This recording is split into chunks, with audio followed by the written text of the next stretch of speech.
Hello, and this is the Warp Forge with a hobby update basically. Underway, and I've been hacking and chewing away all day at this guy and another guy. I've edited and I've created something totally different.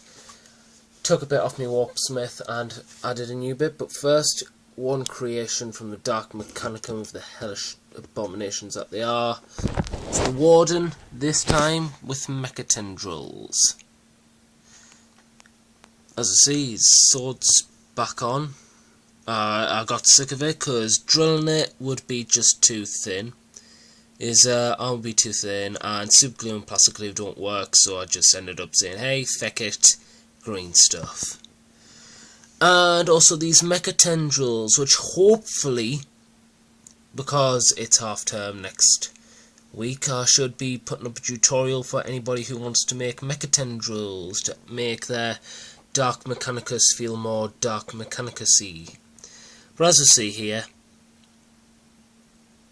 if this thing would zoom in,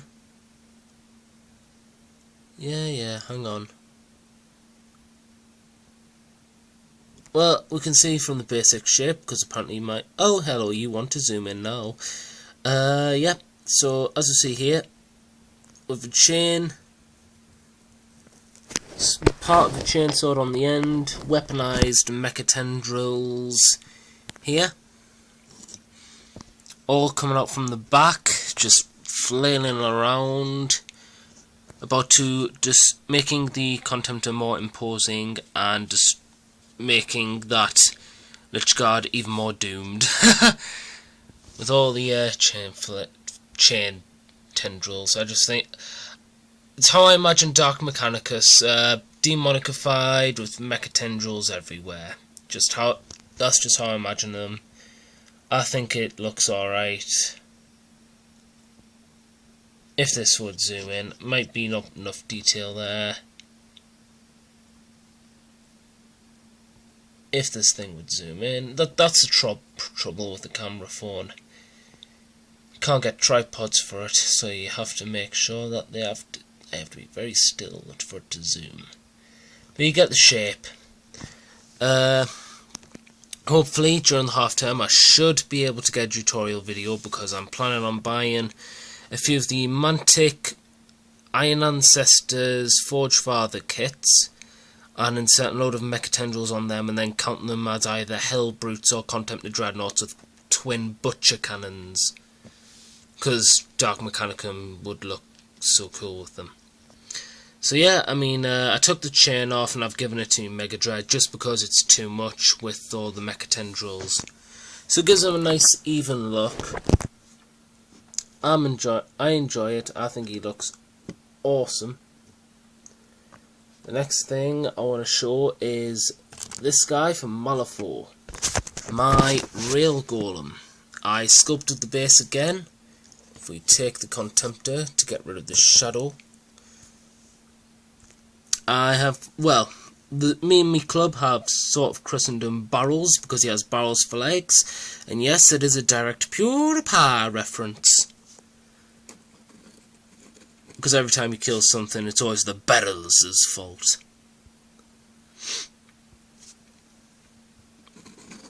So yep, that's my Victorian pavement.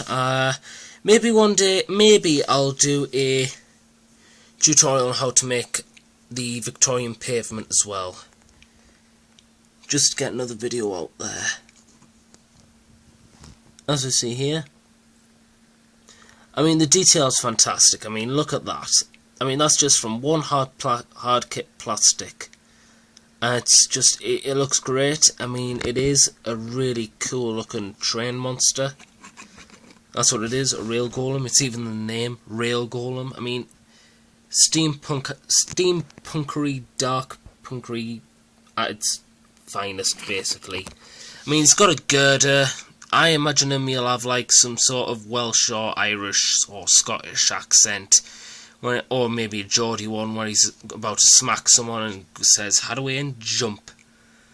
As he did in one battle I had, he's only ever been in one, where he bashed somebody else's Rail Golem away from my Keris caster, because he is designed to go with Keris. I have given the assumption, because he's very fine and he's a huge beat stick, while the other members can contend to the rest. If this thing would zoom in. Zoom in, please. There we go.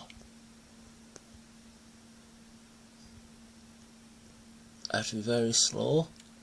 But yeah, as I say, the detail, I mean, like, it's even got a massive, like, engine in its stomach. Yeah, I love this miniature. I really do. It is very fine. And for size comparison with the Contemptor, it is roughly about the size of the Contemptor. I'm even putting Ironclad next to it for those who play War Machine. So it's taller than a Ironclad, and it's around about the same size as the Contemptor. So yeah, I really like that. I think he looks great. And for the Batman Miniatures game, for those who saw the metal ones, I'm in the middle of painting Mr.Freeze.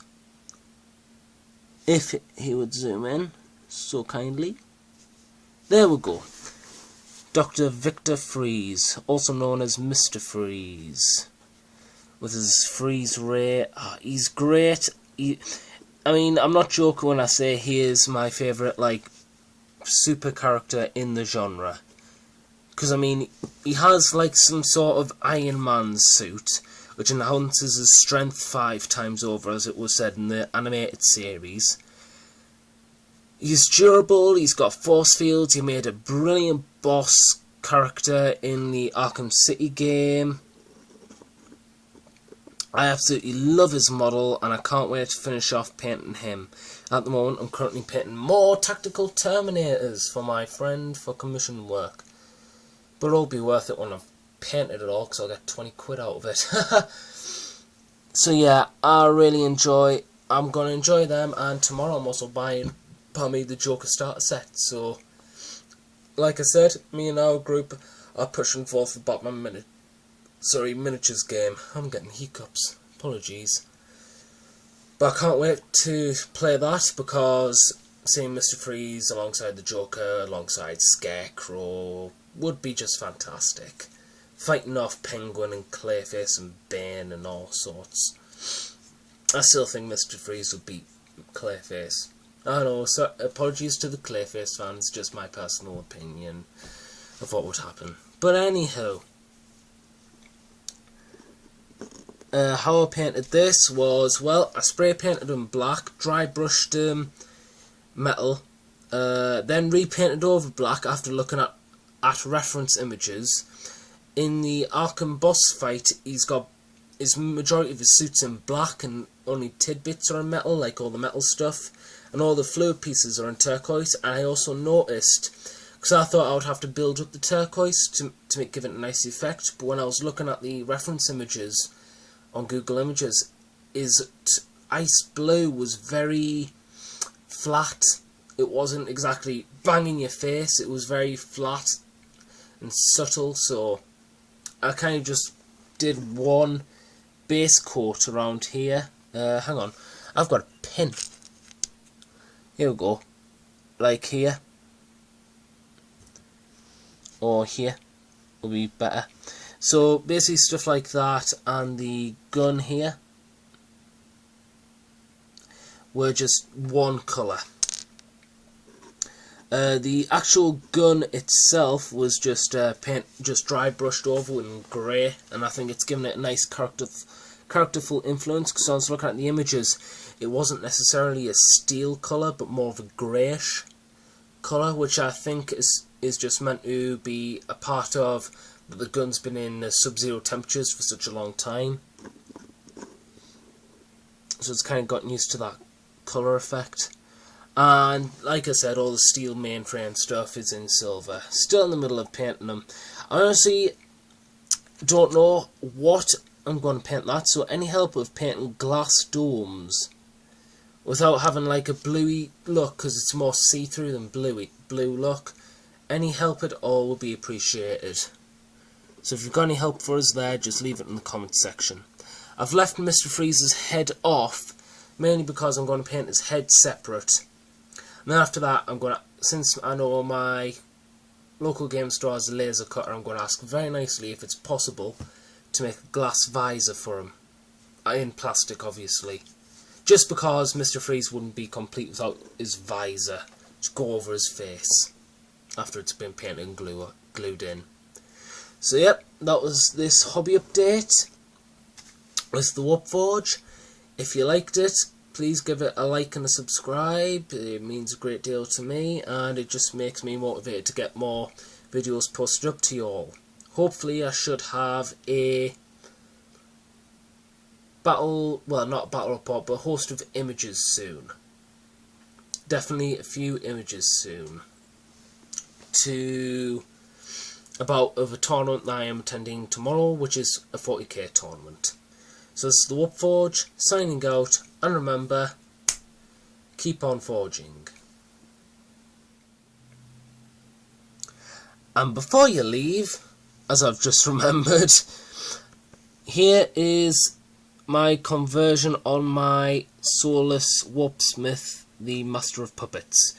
The axe just sort of, because Finecast is so beautiful, bent out of shape, and as I tried to reshape it, it just snapped off. So getting a bit hacked off at it, I saw that and just thought, you know, it'd be cool to make him look a bit more special, more of a special character.